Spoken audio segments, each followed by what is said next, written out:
வணக்கம், நான் உங்கள் அபிமான யோகாம்பால் சுந்தர். இன்றைக்கி என்ன பார்க்க போகிறோம் அப்படின்னு சொல்லி கேட்டீங்கன்னா, இது ஒரு protein rich tiffin. MLA pesarattu.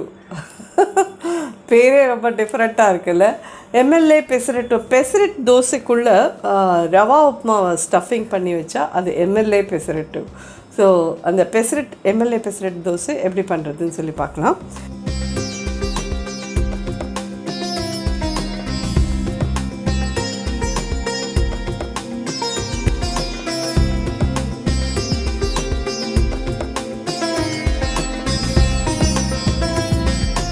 இது பச்சைப்பயிறு ரைஸ் குக்கர் கப்பால் ஒரு கப் ஊற வச்சுருந்தேன்.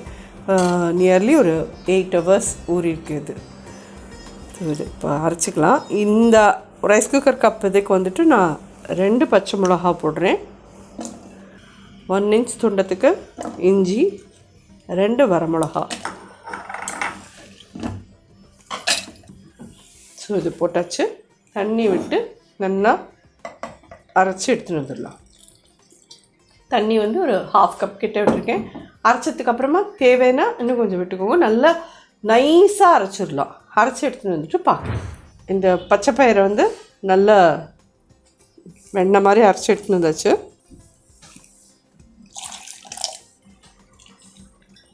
இதுக்கு வந்து அரிசியே போடலையே மம்மி அப்படின்னு சொல்லி கேட்பேன். அரிசி ஊற வச்சா சம்டைம்ஸ் மிக்சியில் வந்து சரியானபடி அரையலைன்னு வச்சுக்கோங்களேன், அப்போ கஷ்டமாக போயிடும். அதுக்கு பதிலாக வேணால் இந்த மாதிரி பண்ணிக்கலாம். என்னன்னு கேட்டேன்னா, இது அரிசி மாவு ஒரு 2 டேபிள் ஸ்பூன் அரிசி மாவு போட்டேன். இந்த பெசரட்டுக்கு தேவையான உப்பு ஒரு 3/4 டீஸ்பூன் போட்டிருக்கேன். ஒரு 1/4 டீஸ்பூன் ஜீரகம். நம்ம இது வந்து ஃபர்மெண்ட் ஆகணுமோலாம் அவசியமே கிடையாது, அப்படியே பண்ணலாம். இதை ஜஸ்ட் நம்ம இதை அரைச்சி கலந்து எடுத்து வச்சுட்டு இதுக்குள்ளே பண்ணுற ஸ்டஃபிங் வந்து முன்னாடியே இந்த பிகினர்ஸ் இதில் வந்து நான் ஒரு ரவா உப்புமா பண்ணி போட்டிருக்கேன். பால் விட்டு பண்ணுற ரவா உப்புமா. பட் அதில் வந்து வித்தவுட் ஆனியன் பண்ணியிருக்கேன். நான் இன்றைக்கி பண்ணுற உப்புமாவில் ஆனியன் போட்டு பண்ண போகிறேன். பட் இதில் உள்ளுக்குள்ளே வைக்கிற உப்புமா வந்து ரொம்ப உதிரியாக இருந்தால் நல்லா இருக்காது. கொஞ்சம் உங்களுக்கு இந்த தோசைக்குள்ளெல்லாம் இருக்கிற மசாலாலாம் குழச்சலாக இருக்கும் பார்த்தீங்களா, அந்த மாதிரி குழச்சலாக அந்த ரவா உப்புமா இருந்தால் தான் நல்லாயிருக்கும். அதுக்கு வந்து 1:4 அப்படிங்கிற ரேஞ்சில் தண்ணி விடணும். நான் 3 தண்ணி 1 பால் விட்டு தான் பண்ண போகிறேன். உங்களுக்கு பால் வேண்டாம் அப்படி சொல்லி சொன்னீங்கன்னா நீங்கள் 1க்கு 4 தண்ணி விட்டு நல்லா குழச்சலாக அந்த உப்புமா பண்ணி எடுத்து வச்சுட்டு அதுக்கப்புறம் உள்ளுக்குள்ளே ஸ்டஃப் பண்ணி பண்ணலாம். இது ஸோ பெசரட்டோட பேட்டர் ரெடி ஆகிடுது. நம்ம அரைச்சப்பறம் இந்த மாதிரி பபுளாக வரணும். அந்தளவுக்கு நல்லா சாஃப்டாக இதை அரைச்சிடணும். அரைச்சிட்டு இது நல்லா ஒரு 1/2 hour விட்டுருங்களேன். நீங்கள் உப்புமாலாம் பண்ணி இது பண்ணுறதுக்குள்ளே இது நல்லா ரெடி ஆகிடும். ஆனால் இது வந்து ரொம்ப நாளி ஒரு இட்லி மாவு தோசை மாவு மாதிரிலாம் ஃபர்மெண்ட் ஆக வேண்டாம். இது அப்படியே இருக்கட்டும், நம்ம பார்க்கலாம். ஸோ இந்த பெசரட் பேஸ் அந்த தோசைக்கு உண்டான மாவு அரைச்சி எடுத்து வச்சிட்டோம். ஸ்டஃபிங் உண்டான அந்த உப்புமா பண்ணுறோம். உப்புமா என்ன பெரிய விஷயமா அப்படின்னு எல்லோரும் கேட்கலாம். எல்லாருக்கும் தெரிஞ்சது தான். நான் ஒன்றும் புதுசாக சொல்லித்தரல. ஜஸ்ட் ஒரு சின்ன மாடிஃபிகேஷனோட அந்த உப்புமா பண்ண போகிறேன், அவ்வளோதான்.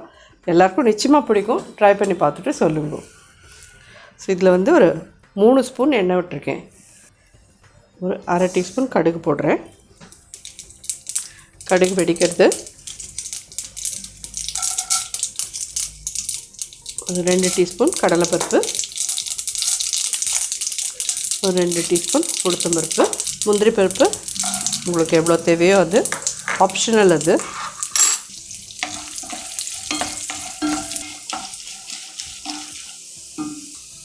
பெருங்காயப்பொடி ஒரு 1/2 டீஸ்பூன், கருவேப்பிலை, பச்சை மிளகா 2 பொடியாக நறுக்கினது,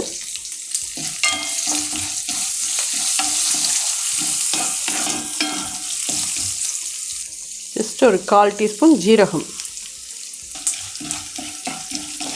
அடுப்பு சின்னதாக வச்சுக்கோங்க.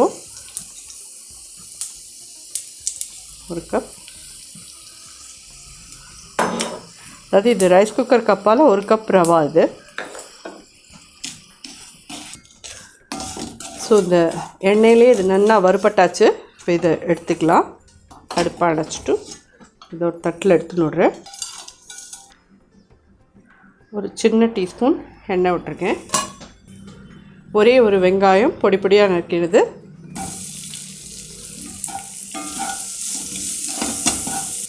இது வெங்காயம் வதங்கின்னு இருக்கு. பட் இந்த உப்புமாக்கு தேவையான உப்பை வந்து இதில் ஆட் பண்ணிக்கலாம். ஒரு அரை டீஸ்பூன் ஆட் பண்ணியிருக்கேன். இதே மாதிரி ஒரு அரை டீஸ்பூன் சுகர் ரெண்டையும் இதில் ஆட் பண்ணுறேன். வெளியிலே இதை இப்படி நல்லா மிக்ஸ் பண்ணிவிடுங்க. நல்லா மிக்ஸ் பண்ணிட்டோம் இதை. ஸோ வெங்காயமும் வதங்கியிருக்கு. இதில் 1 கப் 2 கப் 3 கப் தண்ணி விட்டேன்.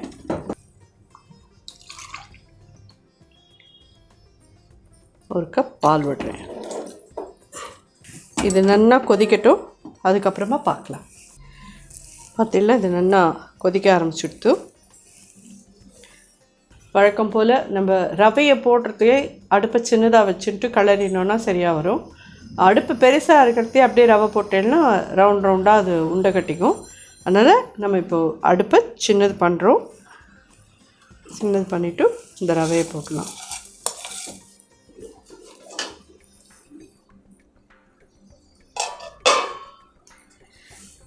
நிறைய பேருக்கு ஒரு கேள்வி இருக்கும், பால் விட்டுருக்கேளே மாமி, உப்பு போட்டிருக்கேளே ஒன்றும் ஆகாதுன்னா. ஒன்றுமே ஆகாது.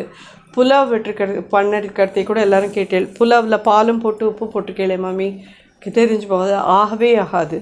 நீங்கள் வந்து உப்பை வந்து வெளியில் கலந்துட்டு அதில் போட்டேன்னா ஒன்றுமே ஆகாது. ஸோ இதை அப்படியே மூடி வச்சிடலாம். நல்லா கொதிக்க ஆரம்பிச்சிடுத்து. இது வந்து ஒரு நடுப்புற ஒரு 2 டைம்ஸ் எடுத்து கலரிக்கோங்க. ஒரு 5 மினிட்ஸ் மூடி கலரலாம் இது. ஸோ இந்த உப்புமாவும் ஒரு 5 மினிட்ஸ் ஆகுது.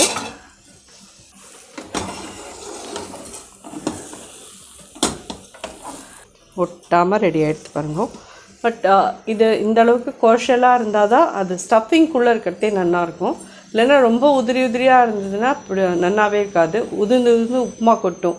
ஸோ அது எப்பயுமே எனக்கு சொல்லிக் கொடுத்தா அப்படி தான் சொல்லிக் கொடுத்தா, இப்படி பண்ணுங்கன்னு சொல்லிவிட்டு. ஸோ உங்கள் சௌகரியம், எனக்கு இவ்வளோ குவாஷலாக வேண்டாம் அப்படின்னு சொல்லி சொன்னீங்கன்னா நீங்கள் 2 கப்பு தண்ணி 1 கப் பால் விட்டு பண்ணிக்கோங்க. இதில் 1 ஸ்பூன் நெய் விடுறேன் மேலே.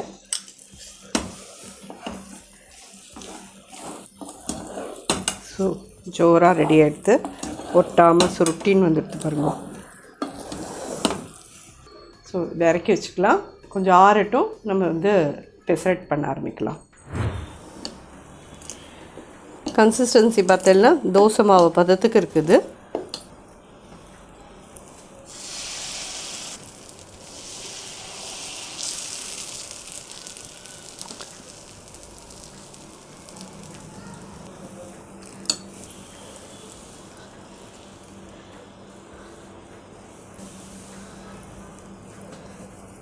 வெங்காயம் போட்டிருக்கேன், கொத்தமல்லி போட்டிருக்கேன். மேலே வந்து 1 ஸ்பூன் எண்ணெய் விடலாம்.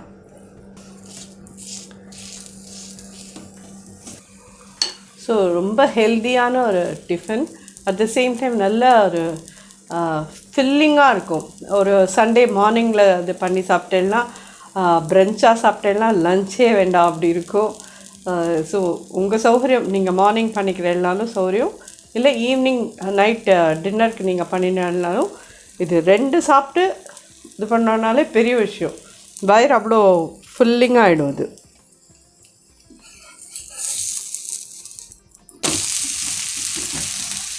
ஒரு மீடியம் ஹையில் வச்சுக்கோங்க. நம்ம மேலே போட்டிருக்கிற இந்த வெங்காயம்லாம் நல்லா வதங்கணும். அதுக்கு தான் இதுக்கு ஏன் MLA பெசரட்டுன்னு பேர் வந்ததுன்னு தெரியாது. பட் அது MLA பெசரட்டு அப்படின்பா. ஸ்டஃபிங் வந்து அது மாதிரி ரவா உப்புமா வச்சு பண்ணுறது MLA பெசரட்டு அப்படின்பா. ரெகுலர் பெசரட்டும் உங்களுக்கு கிடைக்கும் அங்கெல்லாம் நீங்கள் போனீங்கன்னா, ஆந்திராலெல்லாம்.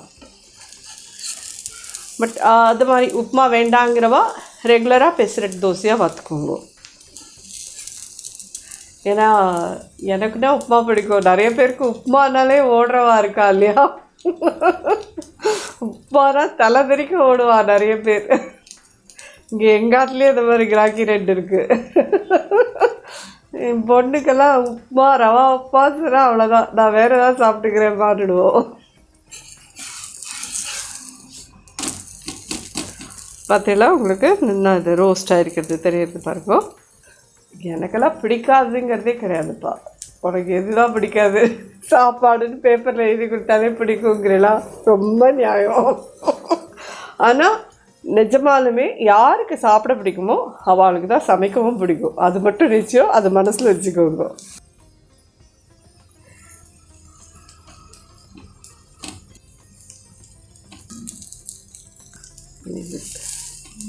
இப்படியே முடிச்சு சட்னியோடு சர்வ் பண்ணேன்னா ஜோரான pesarattu, MLA pesarattu ready. So இது எல்லாருக்கும் ஒரு நல்ல டிஃபனாக இருக்கும், கண்டிப்பாக பிடிக்கும். உப்மா பிடிக்காதவா நான் இப்போயே சொல்லிவிட்டேன், உப்மா பண்ணிக்காதீங்க. வெறும் பெசரட் தோசையை மட்டும் வாத்து சாப்பிட்டேன்னாலே தேங்காய் சட்னி இல்லைன்னா தக்காளி சட்னி, ஏன்னா இதில் எந்த விதமான புளிப்பும் இருக்காது. தக்காளி சட்னியோடு சாப்பிட்டேன்னா ரொம்ப ரொம்ப நல்லாயிருக்கும். ஸோ எல்லோரும் ட்ரை பண்ணி பார்த்துட்டு எப்படி இருந்தது எனக்கு ஃபீட்பேக் சொல்லணும். நன்றி, வணக்கம்.